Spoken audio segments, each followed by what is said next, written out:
The David Pakman Show at davidpakman.com.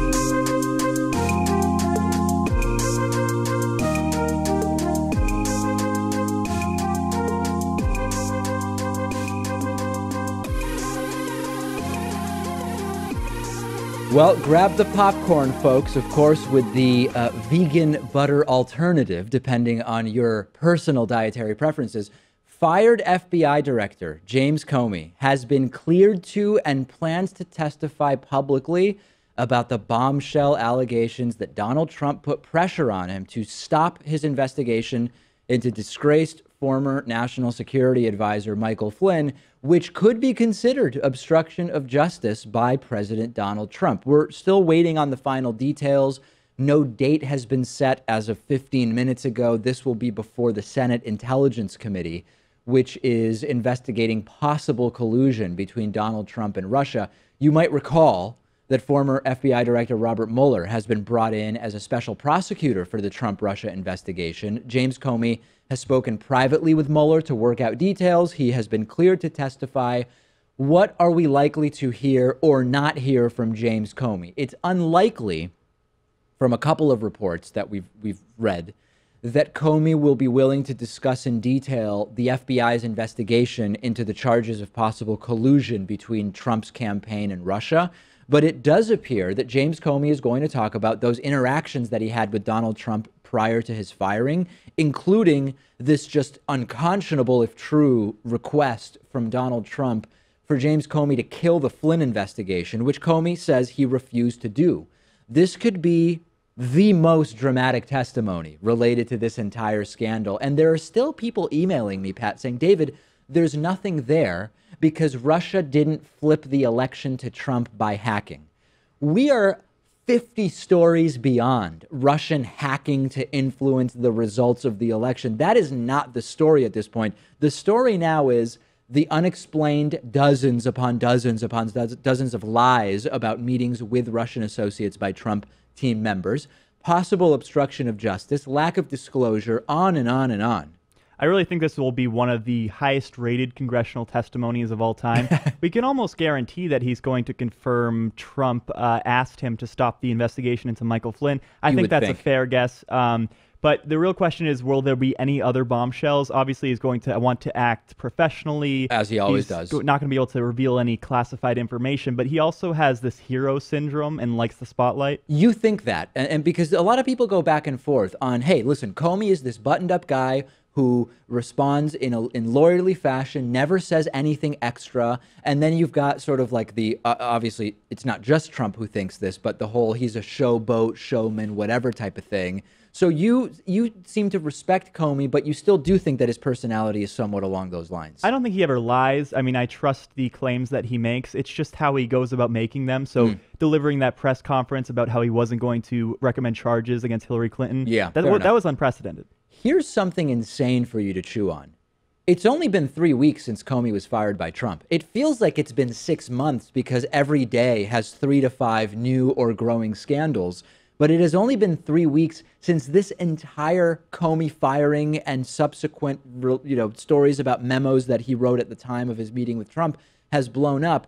I'm sure Republicans are going to prepare really professionally for Comey's testimony so that they can really get into the details and figure out what did happen with Hillary Clinton's emails way back when, or talk about leaks. I can imagine Senator Cornyn.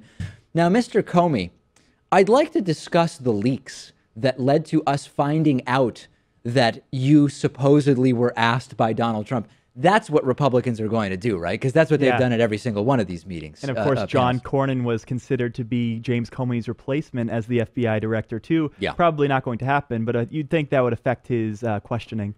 Think about Trump, though. If Comey is talking mainly about Trump and his interactions with Trump during this hearing, how is Trump not going to melt down during this thing? He'll be tweeting all sorts of madness to both his real and fake Twitter followers. More on that a little bit later. I actually predict covfefe, which of course is an acronym for Comey's observations, very effing exciting for everyone. That's what I predict we will see. It'll be full-blown covfefe. I mean, there's so many commentators and maybe even news agencies that will live tweet one of these testimonies or just political events. You don't really expect that from the president. No, but we know he watches TV a lot of the day, so I wouldn't be shocked if he takes to Twitter while this is going on. Anyway, we'll let you know once we've got that scheduled. Jared Kushner. Jared Kushner has admitted that Donald Trump lies to his own followers because he thinks they're stupid. Let me lay this out for you. And the background, of course, is you probably know Trump was one of the most prominent proponents of the birther theories, that President Obama wasn't a natural-born American citizen, that he was born in who knows where, right? Kenya, Indonesia, wherever. No evidence of that. Obama released his birth certificate. The entire thing was bogus. Trump clung to this likely racially tinged claim for years. And during most of the election, whenever an interviewer would ask Trump about it, he would say, that's an old issue. Nobody's talking about that anymore. Blah, blah, blah. Just sort of trying to avoid the question. It wasn't until September of 2016 at a press conference that Donald Trump finally conceded that, yes, okay, Obama was born in the United States. It wasn't ever a shocking revelation, and it was especially not shocking in September of 2016. Jared Kushner is, of course, Donald Trump's son-in-law, senior advisor. He's quickly becoming a bigger and bigger part of the Russia investigation. Kushner is another one of these real estate investors who's wealthy because of the success of his parents. He also owns newspapers. Okay, that's the background on Kushner. Elizabeth Spiers, who's the founder of Gawker and was the editor of one of Kushner's newspapers, the New York Observer, from 2011 to 2012, she said that when she was working for Kushner, the two of them had an interesting conversation that she recently recalled on Twitter, where she said, quote, "When I was the editor of the New York Observer, Kushner and I were going back and forth about how the paper should cover Donald Trump. I told Jared that I was particularly appalled by his father-in-law's birtherism stance, which I viewed as cynical and racist. He rolled his eyes and said, he doesn't really believe it, Elizabeth. He just knows Republicans are stupid and they'll buy it." This is fascinating, partially because, as with much of what goes on with Trump, many of us already assumed Trump thought that his base was stupid. But I was never sure whether or not Trump believed his own nonsense about the birther stuff. I actually don't know what would be worse, Pat. A, having a president that believes something as stupid and unfounded as a birther conspiracy theory, or B, having a president who manipulates their base by lying to them because he knows they're idiots and so easily manipulable. It's like you're picking your poison at that point, I think. I mean, this is part of the reason why Trump was able to win. He was able to address a group of impressionable, naive people and really communicate with them in a plain-spoken way and promise them everything. It's the same thing he did with his businesses, with Trump University and his golf course. It's a big con job. Obviously, though, committed Trump fans will hear us talking about this and they'll say, oh, but David, it's fake news. But even if this was 100% verified, I know that it's something that the editor of Kushner's newspaper said happened. Even if it was 100% verified, it would still make no difference. Donald Trump's fans would still love him, just like the whole, if I shoot someone on Fifth Avenue, they'll still like me thing. Trump could directly disparage his supporters, and they wouldn't mind. They'd probably just assume he's talking about some other supporters, not them. After all, remember this gem from Donald Trump? We won the evangelicals. We won with young. We won with old. We won with highly educated. We won with poorly educated. I love the poorly educated. So this is a sort of offhanded revelation, but it does tie into something we've been talking about. And this is really the sort of serious aspect to this. Donald Trump's authoritarian dictatorial tendencies. This is a standard right-wing populist dynamic between Trump and his supporters. They're the lowly masses whose minds are totally malleable, and Trump is the brilliant genius who's going to fix everything and show them the way, knowing that he can trick them with bizarre and outlandish lies. And you know what? There is some truth to what Donald Trump is saying there. Study after study has shown that liberals are more educated on balance, more knowledgeable about what's going on in the world at the net, and that people with authoritarian political beliefs are less knowledgeable, more malleable, and overall less intelligent. Really, all you have to do is look at what's advertised on InfoWars and right-wing AM radio stations. Are liberals going to buy male and female vitality pills the way that Alex Jones fans are buying them? Will the progressive audience make you rich by buying your Anthroplex supplements for $30 for a little bottle because it contains such ingredients as horny goat weed and zinc orotate, Trump is right to some degree.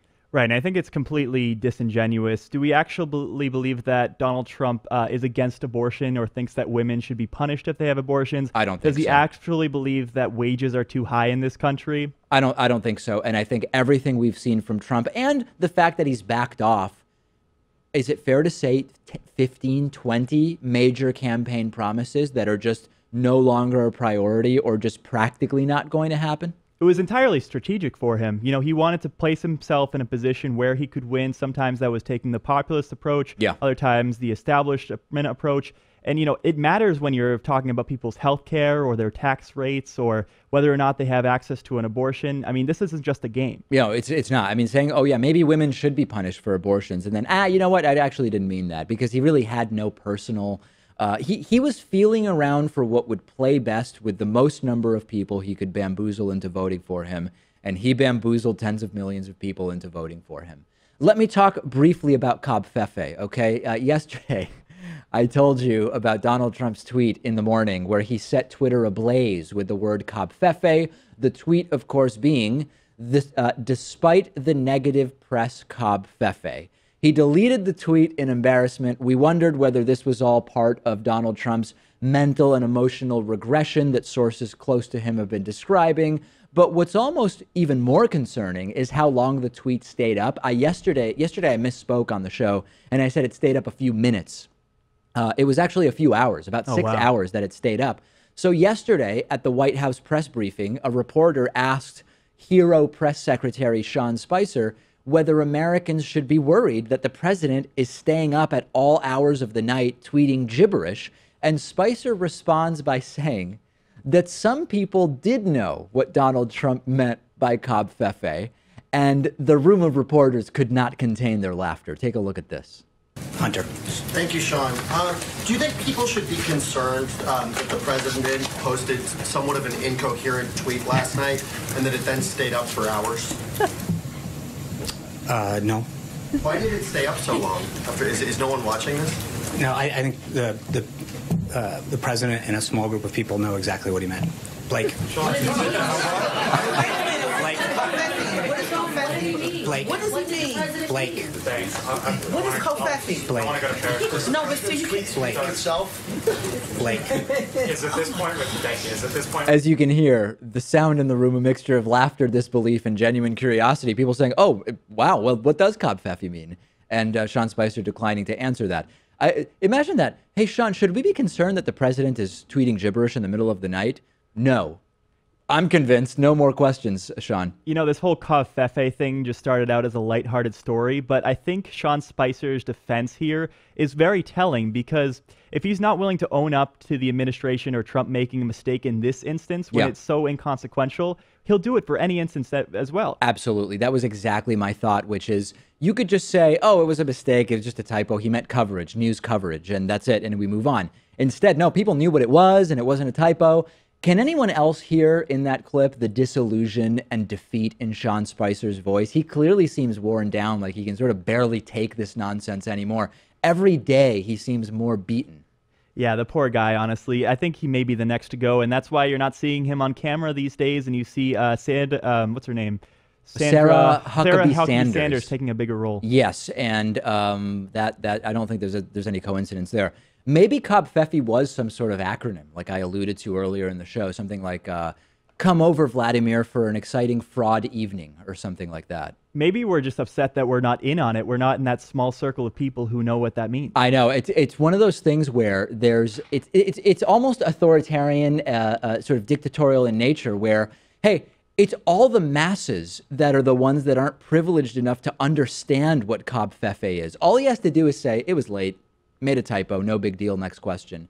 As I read it, I thought to myself, is this the real life, or is this just covfefe, which is, I think a song lyric that some of our older fans might remember. I'm guessing that one is not one in your wheelhouse. That's Bohemian Rhapsody. Oh, it is? I know okay, that fair one. enough. All right, Queen.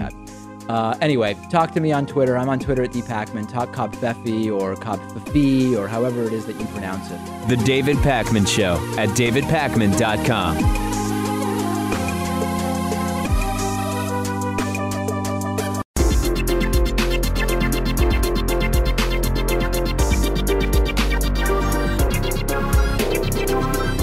The David Pakman Show at davidpakman.com.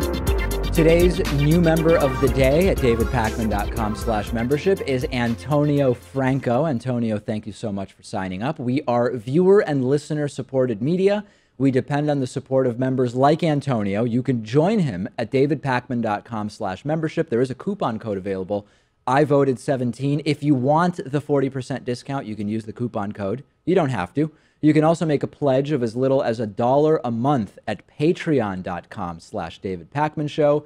Approaching at this point, on the way to 2,000 patrons at patreon.com/davidpakmanshow.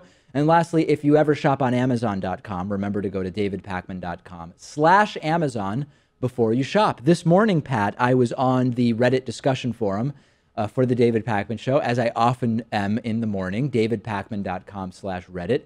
Some interesting discussions there that I'll put up on the screen for our TV and YouTube audience that you can participate in if you want. There was a post about the genesis of Patriot Mail as we know it. And a viewer dug back into the YouTube archives to find the original Patriot Mail, where I said, I've got a hate mail that has been read by a deep voice movie announcer type guy, and not type guy, a deep voice movie announcer guy. And if people like this, maybe we can make it a regular thing. So there's a lot of discussion about the origins of Patriot Mail, which are almost as mysterious as the origins of the universe, I'm finding out based on this discussion that took place. Did you see this one? Not yet, but you got to love that smiling face in the screenshot there. You can tell that the David in that picture doesn't know what Patriot Mail is going to amount to. Become, yeah. That's absolutely right. All right, also from our Reddit discussion forum, red versus blue, so stupid, yet makes total sense. A very interesting post that has generated discussion about polarization of politics in the United States. I encourage you to check that out. Also from our Reddit discussion forum, thoughts on covfefe tweet, and many people wanting to weigh in on their thoughts there. I won't add my thoughts now since we've been talking about it already, but if you're looking to talk about covfefe, as clearly many people are, you can do that on our Reddit discussion forum. It is interesting to question how it happened. You know, Yeah. Was he up late tweeting and then fell asleep? No, but it's anyone's guess at this point, and you know, we're certainly not getting answers from Sean Spicer. Also from our Reddit discussion forum, there will be a debate between. Now, this is amazing. We're going like 3 levels deep. Okay, there's the David Pakman Show. There's the David Pakman Show Reddit discussion forum. Some participants on the David Pakman Show Reddit discussion forum have created a David Pakman Show Discord server where viewers and listeners can actually talk to each other. Secular Talk with Kyle Kulinski has their own Discord server, and what apparently has been organized with no involvement from me, no involvement from Pat that I'm aware of, but I'll talk to him about that off-air, Pat, not now. There is going to be a debate between David Pakman Show Discord server participants and Secular Talk with Kyle Kulinski Discord server participants. So we're like in a sort of inception situation here, where we're like 4 layers deep in terms of political debates happening. And this is on the significance of the Trump-Russia investigation? I guess they thought about that, but they're going in a different direction now. I'm not really sure. Yeah. In any case, that's happening, and I think we've got one more Reddit discussion forum. Yes, someone put up a picture of what the experience of becoming a David Pakman Show member was like for them. And you see me with a sort of elated smile was the screenshot that they said represented how they felt when they got a David Pakman Show membership, which is cool. You look like a 6-year-old who's being asked to say cheese for a class photo. Exactly. So if you're not seeing the visuals for what we're talking about here, definitely check it out at davidpakman.com/Reddit. We've got close to, I think we're closing in on 4,000 of our viewers and listeners participating there. Let's talk a little bit about abortion, birth control, and pregnancy, okay? The president, Donald Trump, claims to be against abortion, and his White House is planning to take away birth control from millions of women, which will lead to more abortions. The White House Office of Management and Budget posted on its website that it is in the final stages of reviewing a rule that it plans to implement, which would undo the current federal mandate that requires most employers to provide free contraception on their employees' health plans. They cite religious freedom, of course, which is the sort of new frontier in the anti-LGBT battle. but clearly also in the battle against women. This was an Obama-era mandate that currently covers the birth control of 55 million women, and it saves women $1.5 billion a year. So if you're one of those 55 million women who couldn't afford birth control without this federal policy, sorry, you're out of luck. There's the avoiding pregnancy, which leads to abortion issue here. But women in adolescence also take birth control for a wide variety of health issues and symptoms and conditions other than just wanting to avoid pregnancy when they have sex. Many right-wingers seem to not have any idea about that. Clearly, House Minority Leader Nancy Pelosi does have some sense of what this implies. She called the proposed policy sickening, putting out a statement where she said, quote, "The draft rule announced today attempts to tear away women's control over their own private health decisions and put that control in the hands of employers and politicians." It's 2017. We're not talking about abortion. We're talking about birth control, which prevents pregnancy. It doesn't terminate it. How can this still be so controversial today? Yeah, I mean, just a few years ago, you had Rush Limbaugh saying that Sandra Fluke was a slut because she was advocating for birth control in front of Congress. The real hypocrisy, again, is this will cause more abortions. Republicans claim to be against abortions. The U.S. has recently had its lowest abortion rate since Roe v. Wade in 1973. And part of that is President Obama's birth control provision. Broadly speaking, right, you increase access to birth control and abortion rates go down. Even though Americans are the most in favor of abortion being legal than they've ever been since Roe v. Wade. Think about that for a second. The abortion rate has gone down while Americans are more okay than ever with abortion being legal. I wonder why. Oh, right. Access to birth control and sex education. Total hypocrisy. It is impossible to simultaneously fight against birth control and abortion. By fighting one, you are actually increasing the odds of the other. Yeah, it's not actually about trying to cut down on the number of abortions for them. It's about trying to legislate morality. Absolutely. That's absolutely what it comes to. And I'm sort of reminded of AIDS in Africa is bad, but not as bad as condoms, which is the effective position of some Catholics on the issue of AIDS in Africa and contraception. They honestly believe that sex for any reason other than for procreation is a sin and should be punished, and the punishment is having a baby. Health and Human Services Secretary Tom Price has always been a vocal advocate against reproductive rights. And in 2012, he told the website Think Progress that there is not a single woman, not one woman in the United States who can't afford birth control, saying, quote, "Bring me one woman who has been left behind. Bring me one. There's not one. The fact of the matter is this is a trampling of religious freedom and religious liberty in this country." Rest assured, though, at least there's Planned Parenthood, right? That's where women can go for affordable contraceptives. Oh, wait, the way that that's affordable is because of federal funding. And guess which administration has been a proponent of defunding Planned Parenthood? I don't think you need two guesses to figure that out. We have some good news out of the Illinois State House of Representatives, which has just passed a bill that, if eventually signed into law, would automatically register state residents to vote when they walk into one of several different types of government offices.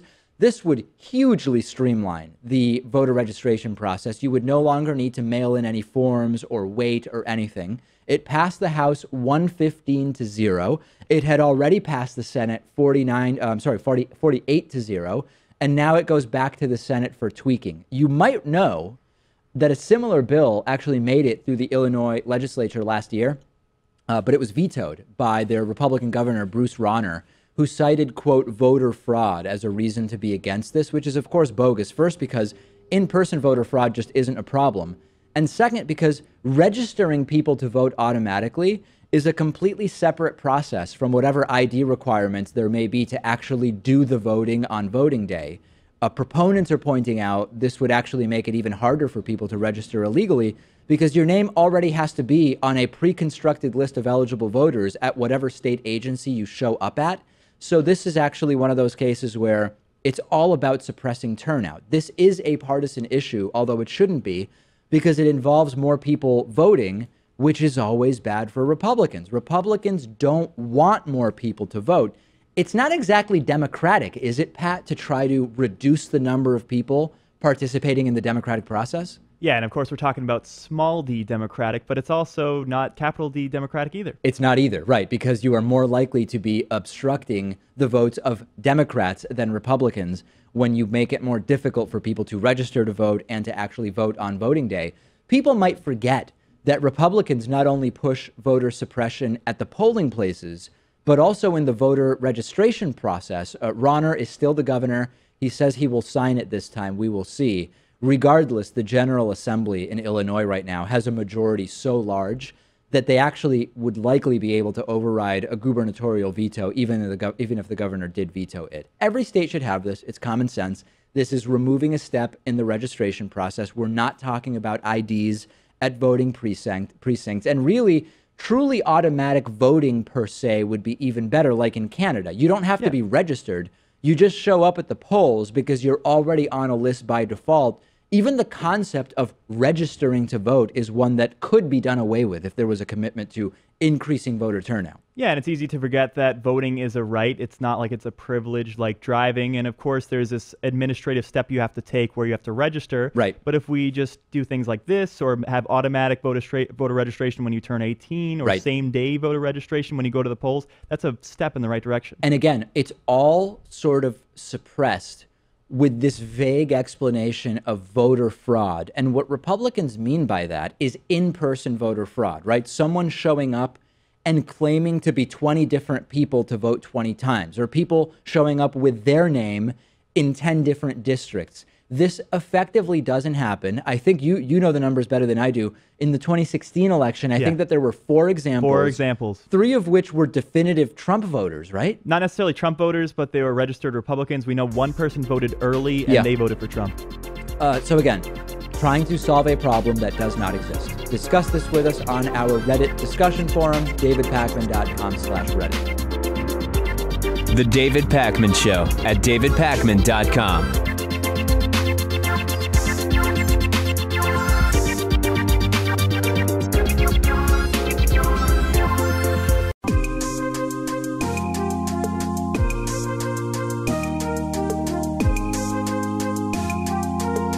Welcome back to the David Pakman Show.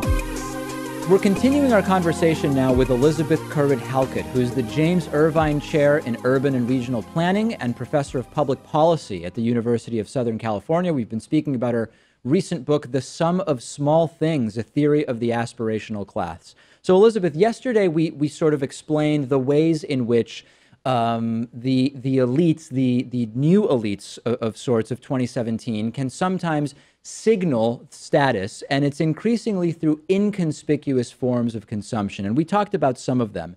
In order to get us into the ways in which this is going to impact inequality going forward, I want to talk a little bit about time and the availability of time. Because as I read your book, that seems to be sort of an underlying theme in many of these more inconspicuous signals of status. Like, for example, breastfeeding for longer during motherhood, which is something that requires far more available time in order to do. Pilates and yoga classes, particularly between 9 and 5, Monday through Friday. Grocery shopping at 11 a.m. on a Tuesday, this sort of activity. So can you talk a little bit first about how we should see the value of this free time in modern society? So and I think it was Thomas Frank who, or actually might have been Robert Frank, who studied how much time people had, and he found that wealthier men and women actually had the least time of wealthy women had the least time of all. And so what is interesting is, as we've evolved into a knowledge economy, and all of these people with their, pedigree and elite degrees from top universities go into the workforce, they aren't a leisure class at all. Okay, so today's elite, for the most part, are not. They are working really long hours. They're working 60 hours. If you're a lawyer, you're working on the weekends. If you're a doctor, you're doing on-call shifts sometimes. So you have a group of people who are making a lot of money, who are without question elites, and yet the thing that they have traded off for that money and that prestige is time. And so what happens is that disposable income goes towards getting some of it back.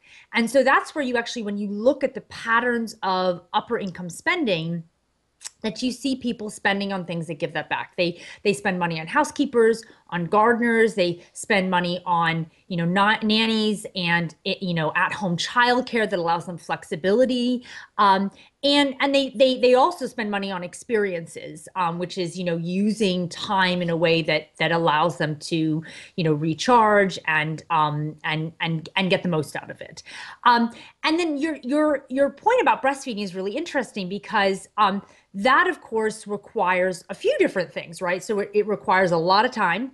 It requires either having fantastic maternity leave and being usually paid for it, or it requires a partner who is making a lot of money so that you can stay home and breastfeed your child. And so all of these things are implicit signals of time. And your examples of Pilates and grocery shopping at unusual hours of the day are also signals that you have it. And they are implicitly revealing of social position. Because again, if you're an hourly worker, you're not going to be able to go grocery shopping at 11 in the morning. You're definitely not taking an exercise class at that time. If you're an hourly worker who doesn't get maternity leave, how do you figure out the breastfeeding thing? And also, how do you pump at work if that's not encouraged and you're not in a company that really supports that? So a lot of these signals really are about time and flexibility.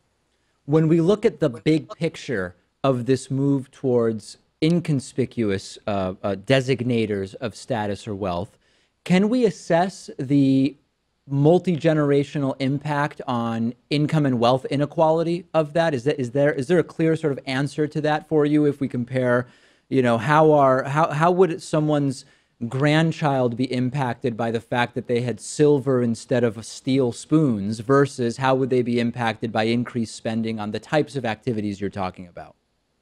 So that's a really great juxtaposition of how status goods in these two different centuries, two different time periods, impact future generations. So, leisure class spending didn't inherently impact social mobility. I mean, these may be people who have lots of wealth and they pass it on to generation after generation. Okay, so the kids with the silver spoons, become adults with bigger silver spoons and children with silver spoons.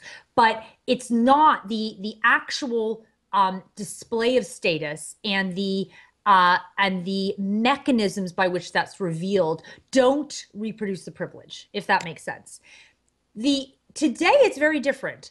If you're able to put your kid into preschool early and you're able to put your children into either a fantastic public school district, which means you probably paid an awful lot of money for your house, particularly if you live in urban America, or you are able to put your child through private school, which these days, runs $20,000 to $30,000+ for kindergarten.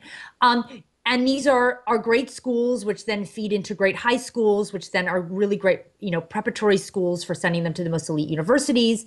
And then you're a parent who's able to write checks for those top schools and top universities, which now can be up to $60,000 a year after tax. That is a reproduction. That symbol of social economic position actually is a functional reproduction of privilege as well. So it's not the handbag or the spoon, which is simply like, here it is, look how rich I am. It actually has an ongoing functional component to it. You mentioned urban centers. I know you do an entire chapter on this, but I'd love for you to talk a little bit about the role of cities within this aspirational class theory that you write about. So cities operate on two levels. So first of all, class identification often involves a group, right? So you can absolutely be, eating your heirloom tomatoes and your free-range chickens in a small town and no one knows. And people do that absolutely, for sure. But part of this, of the identification of a class, is the fact that there's a group of people doing this at the same time, and who on some, even if it's a tacit implicit level, you're connecting with. So everyone's showing up at the farmer's market. They're not bragging about their organic peaches, but they're all there buying them, right? So you have this kind of group identification. Cities become centers of the aspirational class and its consumption. A few reasons for this. One is that cities have really evolved from being centers of production of things, as they were in the late 19th and middle 20th century, to being production of ideas. As a product of that, they've attracted these, extremely educated, Richard Florida calls them the creative class, on this group of people. And these people have a lot of money, so they need places to spend their money, right? So cities have also become centers of consumption. The fact that so many of these people who work in knowledge industries tend to be a part of this aspirational class means that a lot of cities tend to cater to their needs. So you see tons of farmers markets and artisanal coffee and Whole Foods and, little boutiques with curated, made in, Los Angeles, for example, T-shirts, because these are the people who are going to spend them. So spend on them. So cities have become centers of consumption. And I would say in the last sort of 10 to 15 years, they become centers of this particular kind of spending too. We've been speaking about the book, The Sum of Small Things, A Theory of the Aspirational Class. The book's author has been joining me, Elizabeth Currid-Halkett. I highly recommend the book, a very, very interesting read. And Elizabeth, I can't thank you enough for talking to us about it today. Oh, it's been a pleasure. Thank you for having me. The David Pakman Show at davidpakman.com.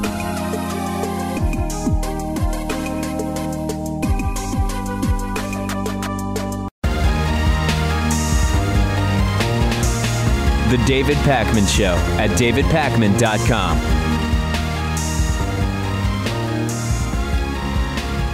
We often hear as a sort of defense to the entire Trump-Russia scandal that Trump hasn't actually done anything favorable to Russia, period. And of course, this is bogus, going all the way back to the days of the Republican convention last summer, where Trump associates demanded that the RNC change its policy to be softer against Russia. And there's numerous examples since then. But we have yet another example of something the Trump administration has done that's favorable to Russia.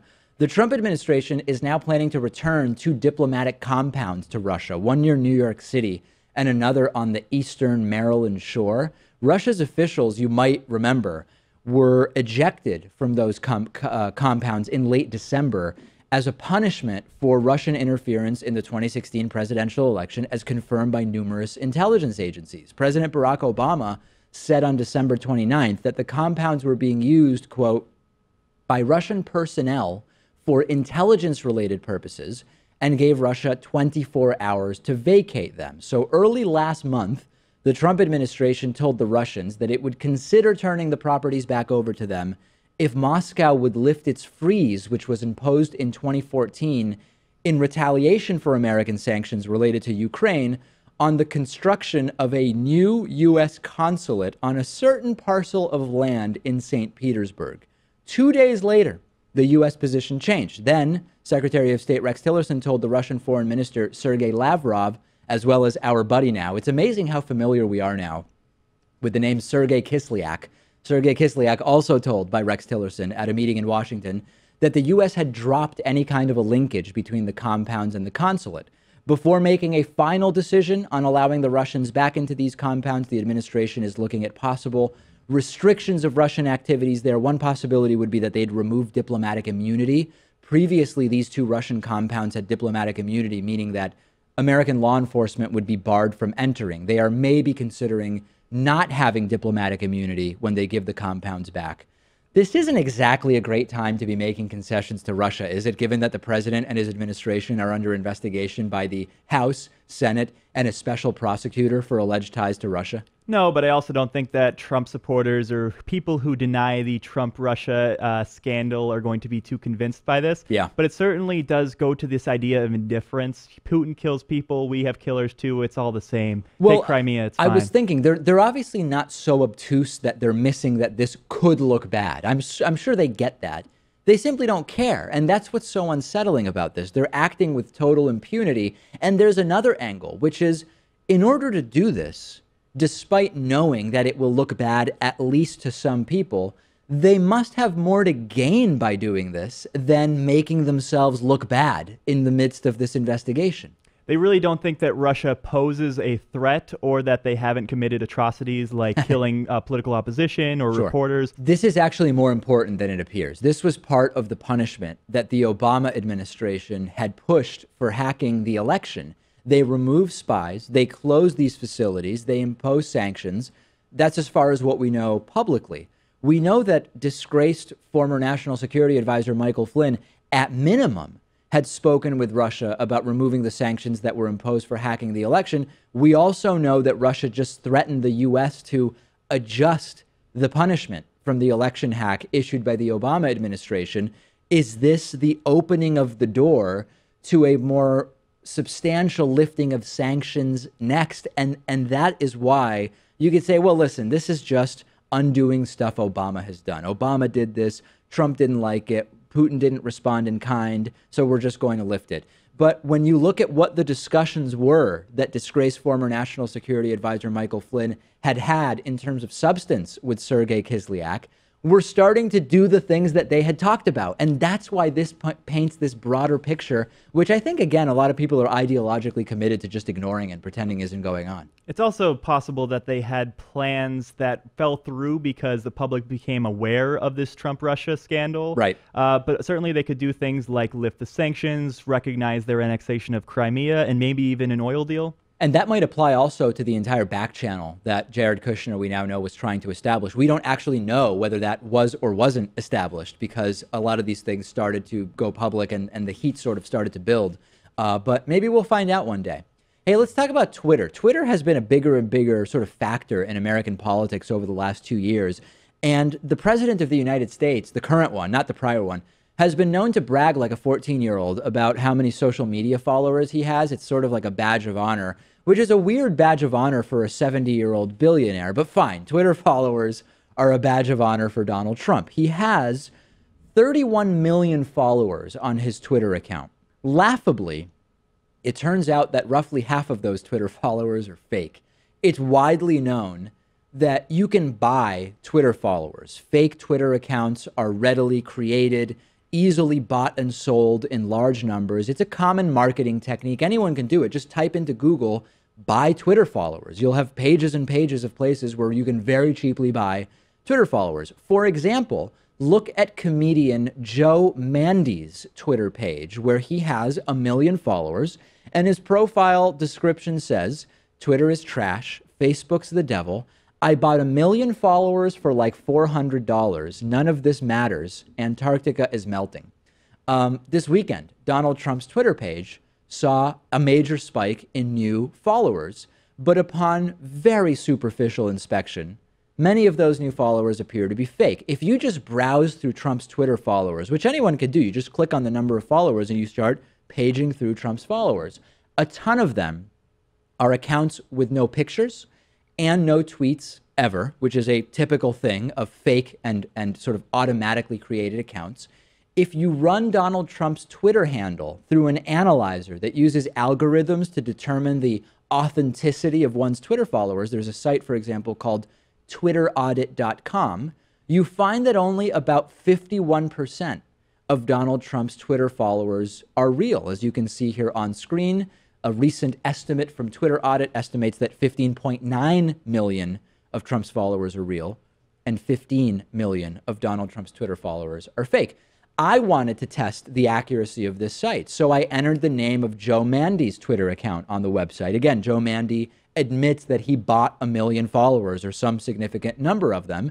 And indeed, the TwitterAudit.com report says 7% of Joe Mandy's Twitter followers are real. The other 93% are fake. And as another test, I put my own Twitter account in there, dpacman. I've never bought Twitter followers. And it came up saying that 94% of my followers are real, which makes sense because there are lots of spam accounts that just follow a ton of people without you buying them, old accounts that have no recent activity that the algorithm might be seen as a sort of fake follower.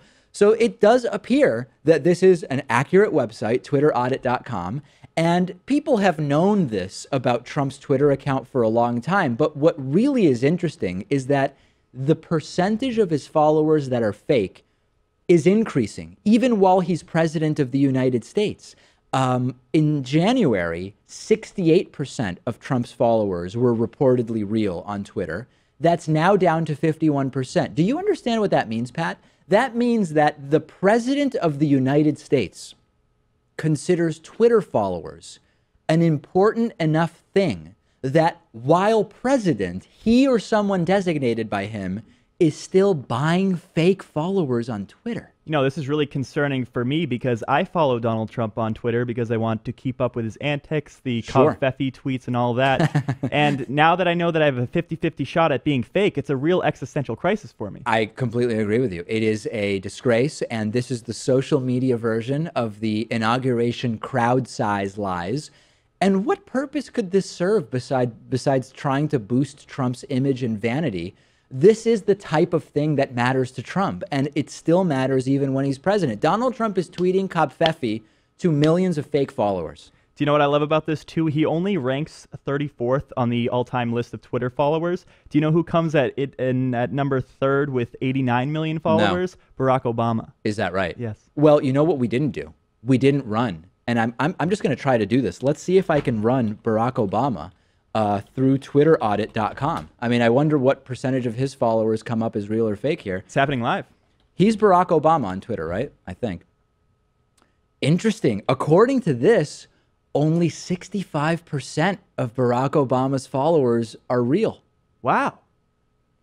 Jeez. That is a revelation, right? Groundbreaking story. What do we make of that? So maybe the real story is Trump only has slightly more fake followers than Barack Obama on Twitter. I mean, if we believe that this is an accurate website, then that does not paint particularly well for Barack Obama. The only two people with more followers than Barack Obama is Katy Perry and Justin Bieber. I wonder how they would rank. Yeah. Well, you know, we know that there's a lot of Beliebers out there. And I don't know. I think that they did run those through, and Justin Bieber came up with a high percentage of real followers. Anyway, what's the point here? The point is Donald Trump really cares, even as president of the United States, about the number of followers that he has on Twitter. Just like he cared on day one, he becomes president, right? He ascends to the throne of the presidency, and he talks about the number of people that attended his inauguration. It's weird. It's weird. Let's go to your voicemails. 219-2-DAVID-P is the voicemail number. Let's take a listen to this voicemail. Hi, David. You often disclose that you have Tesla stock when talking about Tesla, the company itself. Fair trade, you know, that's fair. Mm-hmm. But I was wondering, how long have you held Tesla stock, and what is the longest you've held any stock altogether? Thank you, David. Am I really not providing enough information about my Tesla stock ownership? Is that really what this is? I've not explained my cost basis on the stock clearly enough. I think he just wants to know if you invested early in the company and have made a significant amount of money through them. You know, I don't remember. I mean, it's certainly been years. I've had this Tesla stock for years, but it wasn't super early, you know, where I've gotten like a 3,000% return or something like that. I mean, I think that I don't even, you know what? I look at it so infrequently because my whole thing is sort of like the Warren Buffett, Ben Graham strategy of investment, which is the best investment period is indefinitely, no short-term trading.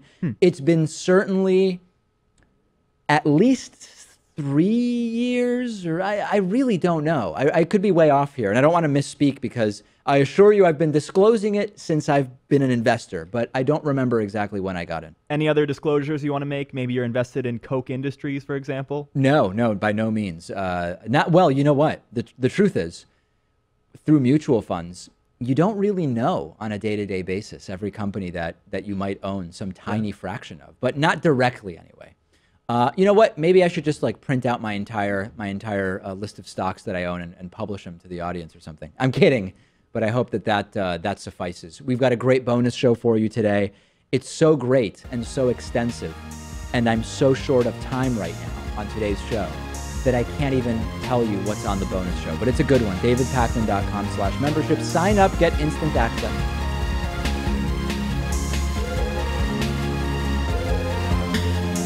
The David Pakman Show at davidpakman.com.